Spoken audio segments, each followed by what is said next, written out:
that movie, which I absolutely don't think anyone should ever ban. I'm just telling you, the kids need the context. But they can't have the context if you cannot talk about race. Yes, history should be taught. And I don't think you wait until 8th grade, like this parent is suggesting, to teach them about such a core piece of our history. You wonder why we're so stupid and why we're literally failing in everything.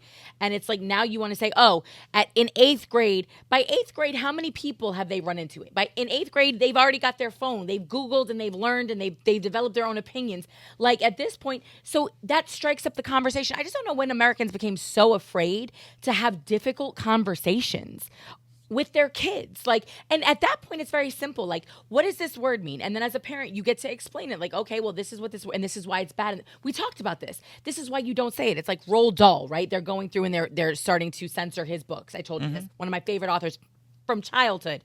Fat, bully, like those kind of words, right? Yeah.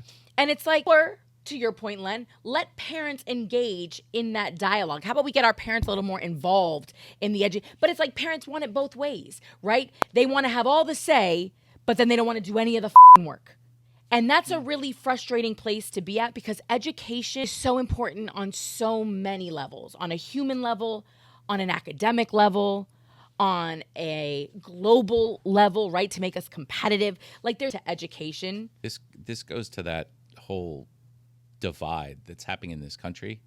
You know, education when we were growing standard. I mean, you saw some of the same things. You know the same things I know. Standard.